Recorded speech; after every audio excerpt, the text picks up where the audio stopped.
안녕하십니까. 동작관TV 그레이트 게임의 최수영입니다. 오늘도 저희 방송을 또 애청하시는 전국 방방곡곡의 국민 여러분, 또 해외 계신 동포 여러분들께 감사를 드립니다. 제가 이미 벌써 몇 주 전부터 평양에서 들려오는 소식을 전해드리면서 김정은의 아들은 현송월이가 난 15살짜리가 있고 이설주가 난 13살짜리가 있다. 그런데 이설주가 난 아들을 벌써 작년 봄에 당 중앙위원들 앞에 선보인 적이 있었다. 그래서 그 자리에서 당 중앙위원회에서 장군님 호칭을 드려야 됩니다라고 이렇게 호들갑 떨었던 일이 있었다. 이런 이야기를 드렸는데 그럼에도 불구하고 제가 세자 책봉을 하려거든 현송월이 아들을 책봉을 해야 된다. 이렇게 말씀을 드린 적이 있었습니다. 그리고 또 그 미사일 발사장에 데리고 나오는 그 통통한 계집아이 애중가 뭔가 걔 얘기도 제가 말씀을 드렸는데 지금 보면 그와 함께 제가 말씀드렸던 것 중에 하나는 김정은이가 지난 6월달에 중국 심양에 와서 가명을 대고 심장에 있는 스텐스 시술을 받고 돌아갔다 이야기를 한 적이 있었습니다. 문제는 김정은이를 평양에서도 그런 스텐스 시술을 할 수가 있겠지만 혹시라도 의사들이 그 몸뚱아리를 보고서 이게 김정은이라는 걸 알았을 때 실수를 할 수 있는 그런 위험성이 있기 때문에 김정은이를 중국 심양에 있는 모 병원으로 제3자 명의로 해서 이제 시술을 했던 것이죠. 그 시술했던 내용과 함께 시진핑을 극비리에 만나서 식량 원조를 요청했다가 냉대를 받았다는 이야기도 제가 이미 전해드린 바가 있었는데요. 최근에 보니까 국회 정보위에서 국가정보원의 소식이다 그러는데 어떻게 국가정보원에서 발표하는 게 일개 퇴직 공작관이 하고 있는 유튜브보다도 그 입수하는 속도나 정확도가 떨어져서 이거 되겠습니까 앞으로? 제가 사실은 우리 국가정보원 내에 분석부서의 능력을 저도 잘 압니다. 그런데요, 지금 저가 혼자 운영하고 있는 공작관TV 그레이트 게임에서 입수하는 얘기도 이미 저는 수개월 전부터 그런 얘기를 듣고 있는데 그걸 인제 와가지고 국회 정보위에서 얘기한다? 이 정말 이렇게 일하는 사람들 밥을 계속 먹여도 될지 모르겠습니다. 국가정보기관이라는 게 살아있는 촉수가 돼야 되고 살아있는 신경망이 돼서 먼저 파악하고 먼저 대비해야 되는 게 그 국가정보기관인데 이렇게 일개 유튜브 방송보다도 뒤늦게 뒷북을 쳐도 되겠어요? 자, 그럼 제가 좀 더 있다가 북한 내부 사정을 또 알려드리면 그때 또 제 방송 보고 또 뭐라고 또 나중에 또 뒷북 칠 겁니까? 이런 식으로 되는 데는 근본적인 이유가 있어요. 자, 분석국에 있는 사람들이 평양 내부에 있는 사정을 어떻게 할 수 있습니까? 중국 내부에 돌아오는 상황을 어떻게 합니까? 결국 그거는요, 수진망이 있는 활동부서, 제가 일했던 우리 공작부서에서 그거를 해야 되는데 공작부서가 지금 그만한 일을 못해요. 왜 그러느냐? 자, 과거에 문재인 5년 동안에 문재인의 노선과 맞지 않는 짓은 하지 마라 이런 명령이 떨어졌나 봐요. 그러니까 이 친구들이 일을 안 했어요. 그리고 있던 기존에 있던 그 협조망들도 다 와야 됐고 또 사용하던 협조망도 내부적인 밀고와 고발에 의해서 다 북쪽으로 넘어간 걸로 알고 있습니다. 자, 그러면요, 최소한도 평양 내부를 바라다 볼 수 있는 그런 공작원이 있다면 극진하게 대접하고 보살펴야죠. 그게 공작관이 해야 될 일인데, 자, 그런 그 일을 해주는 파발마 역할을 해주는 공작원들을 홀대하고 냉대하고 개무시했던 게 바로 우리 국정원 공작관들이었다는 게 지금 하나 둘씩 제 귀에 들어오고 있어요. 그 사람에 대해서 존중하지 못하고 그 어려운 일을 하는 분을 심부름을 시키면서 존경함과 또 신뢰하지 못하면서 마치 여러 가지 첩보망을 운영하기 때문에 갖고 온 귀중한 자료들에 대한 평가도 이미 입수했다라고 거짓말하면서 보상도 안 해주는 그와 같이 파렴치하고 양심 없는 짓을 한 자들이 있었다는 게 지금 드러나고 있어요.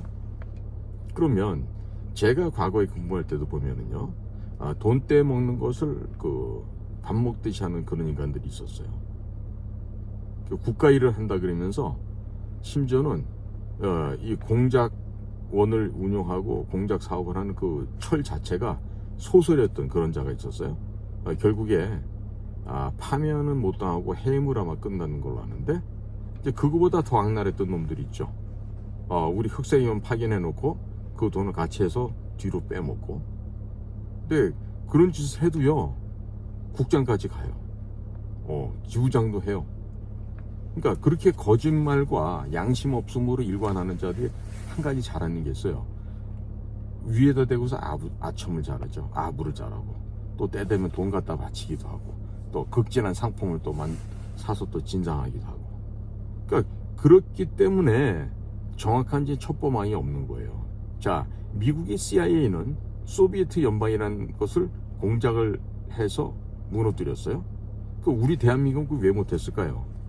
지금 혹시라도 제 방송 보고 있는 우리 중앙정보부 시절의 선배들, 또 안정경 시절의 내 동료들, 지금 국정원 시절의 내 후배들, 한번 양심에 털이 안 났으면 이 가슴에 손을 얹고 생각해 봅시다.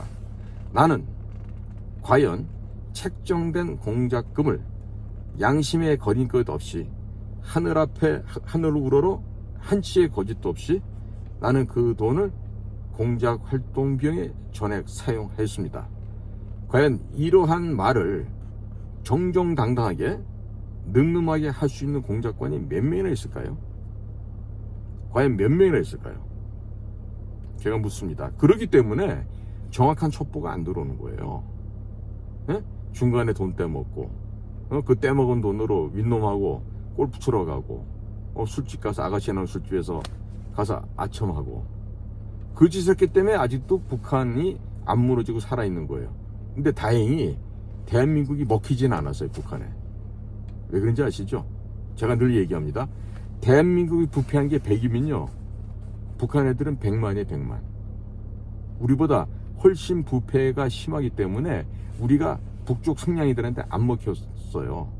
정말로 하느님이 보호하사 우리나라 만세죠. 애국가의 가사처럼. 자, 그러면 지금 우리가 이렇게 지나간 시절에 잘못된 거 비판만 해서 될까요? 안 되죠. 앞을 바라보고 잘할 수 있는 방향으로 가야 될 거 아니겠습니까? 자, 그래서 제가 늘 말씀드리는 게, 각 분야의 전문가들 소수만 뽑아서 모사드 같은 조직으로 만들면 최하 100에서 최고 한 300명이에요. 아니면 500명? 이 정도면요, 그 과업을 할 수 있어요. 적의 수계를 암살하고 제거하고 폭사시키고 납치해오고, 이런 것들을요 얼마든지 할 수 있다고요. 그런데 지금처럼 무슨 보고서 가지고 깔짝거리고 4시도 아닌데 4시인 거냐, 그 종종걸음 해가면서 그렇게 다니는 자들이 국가정보기관에 있는 이상은 절대로 그런 과업을 할 수가 없습니다. 제가 말씀드렸던 준군사작전이라는 거 있죠. 아니, 쥐새끼 한 마리, 뱀 한 마리 죽여보지 못한 자들이 사람 목을 딴다고요? 사람을 어떻게 죽이겠어요? 쥐나 뭐 개구리라도 한번 죽여봤어야지 그런 것도 하죠. 지금 뭐 말은 근사히 하거든요. 근데 과거 이런 사례가 있어요. 야, 그럼 뭐 어디에 있는 뭐 이러한 서류가 있다는데 그거 좀 꼭 가져와야 되겠다, 이런 얘기를 이제 한 적이 있다고요. 그래서 공작관이 그러면 그 방법은 걔네를 죽이는 수밖에 없다. 죽여서라도 내가 가져오겠다 하니까 국장이란 자, 부국장이란 자는요, 아유 그래, 그럼 그런 거 하지 마, 이렇게 나와요. 이게 무슨 비밀 공작기관이에요? 동사무소지. 아니, 우리가 필요하면 적의 목을 따는 게 아니라 그냥 짓밟아버리고요, 만신창이대로 죽이고 나서도 그걸 탈취해 와야 되는 게예요. 그게 바로 우리 비밀 공작기관이 해야 될 일인데, 야, 그런 거는 뭐 너무 뭐 인륜 도덕상 뭐 이런 소리 하는 자들 있잖아요. 그런 자들은 더 이상 그 회사에 있어서는 안 되죠. 그러나 지금까지 그런 인간들이 대부분이었단 말이에요. 자, 그래서 국민 여러분들께서 지지해 주셔야 돼요. 앞으로 모사드 같은 이 국가 비밀 공작 첩보기관이 생기려고 그러잖아요. 그러면 과거 시절에 있었던 그런 구습을 다 벗어버릴 수 있어야 되죠. 제가 그래서 반성하는 차원에서 이런 사례를 말씀드릴게요. 이종찬이라는 사람이 있어요. 뭐 할아버지가 이시영이라 그래가지고 뭐 독립 뭐 후손이라 그러는데, 그 사람은요, 제 돌아가신 선친의 그 아주 친한 분이 국군 정보사 출신으로 중앙정보부 창설 당시에 특수훈련을 담당하셨던 교관 일도 하셨던 분인데, 그 아버님 같은 선배님으로부터 들은 이야기입니다. 그 이종찬이라는 사람이 정규과정 1, 2생으로 포함이 돼 있었는데, 얼마나 이 무술도 안 되고 공수훈련 하는데 고문관 짓을 하는지 걱정을 하셨대요. 근데 아니나 달라 이종찬이가 낙하산 훈련하는 과정에서 발목을 부러뜨렸다는 거예요. 그래서 아니, 자네는 말이야, 육사 출신인 사람이 어찌 이렇게 겁이 많고 어찌 이렇게 사람이 유약한가 말이야. 그래가지고 무슨 정보기관 요원이 되냐고 혀를 끌끌 사셨다는 거예요. 그런데 그러했던 이종찬이요, 11.6 직후에 이제 국가안전기획부로 넘어가는 과정에서 그때 기주실장 하면서 중앙정보부요원을 수백 명을 모아지를 쳤습니다. 그랬던 이종찬이 또 이제 정치권에 가서 뭐 민정당 어디로 또 다니면서 국회의원하고 하더니만 늘 집안을 팔지요. 독립 후손이라고. 근데 김대중이가 대통령이 되니까 아니, 이 회사 이름을 국가안전기획부에서 국가정보원을 바꿔가지고 또 거기 초대 원장으로 오는 거예요. 그리고 또 한 580명 잘랐어요. 이 이종찬이라는 사람은요, 이 정도로 곧대곧대 아주 야비하게 간신처럼 찰거머리처럼 붙어서 생존하는 기술이 있어요. 육사생이지만 그 육사생들의 특징 중에 하나가 보직을 따라다닌다는 거예요. 진급, 보직, 기가 막히게 냄새 맡고 찾아 먹습니다. 그거에 아마 효시가 이종찬이 아니었나 싶습니다. 이후에 저 때도 수많은 육군 산악회 출신자들이 그와 같은 길을 걸었어요. 야비하고 비열한 승진의 가도를. 자, 그런데 이 이종찬이라는 인물이 지금은 윤석열 대통령 옆에 또 나타나 있는 거예요. 3.1절 행사 때도 보니까. 작년 8.15 행사 때도 했다 그래요. 자, 윤석열 대통령님은요, 당신의 그 어렸을 때 친구이면서 서울법대 동기동창인 이철우 교수, 현재 연세대학교 법대 교수로 하고 있는 걸로 아는데, 그 이철우 교수의 아버지가 이종찬 씨라 그래가지고 그 사람이 무슨 뭐 정부는 어떻고 정보기관은 이렇게 운영하고 이런 헛소리 망언을 절대로 경청하시면 안 됩니다. 그리고 경호실장으로 계시는 김용현 경호처장은 그 이종찬 같은 인물이 대통령 옆에 얼씬도 못하게 싹을 잘라버리셔야 돼요. 또 필드에서 움직이는 우리 경호실에 있는 그 우리 후배들도 그따위 것들에 대해서는 대통령 접근 자체를 막아야 돼요. 근데 이종찬 씨가 또 옆에 지금 윤석열 대통령이 있는 거예요. 자, 3.1절 기념식장에 우남 이승만 초대 대통령 사진은 분명히 없었습니다. 근데 이종찬의 할아버지 이시영 사진은 있었어요? 이게 말이나 되는 얘기예요? 이시영의 실체가 뭔지는 아십니까, 국민 여러분? 여러분들이 알듯이 그렇게 훌륭한 인물이 아니에요. 늘 우남 이승만을 반대해왔던 그런 사람인데, 그만큼 국제적인 식견도 떨어지고 단순 무식 과격한 그런 사람이었다고 할 수도 있겠죠. 그런데 그 후손이라고 그래가지고 그렇게 계속해서 시와 때를 바꿔가면서 그렇게 간신짓을 하고 사는데 그런 걸 받아들여줘서 되겠습니까, 이 사회가? 안 되겠죠. 이종찬 씨는요, 국가정보원장을 마치고 나가면서도 차후에 제가 대통령이 되기 위해서 국가정보원에서 보유하고 있던 각종의 인적 정보를 다 빼갔던 사람입니다. 자, 그런 짓을 한 자를 지금 대통령은 아마 친구 아버지니까 아마 뭐 어렸을 때 만났던 뭐 동네 아저씨쯤 생각하시는 것 같은데 큰일 납니다.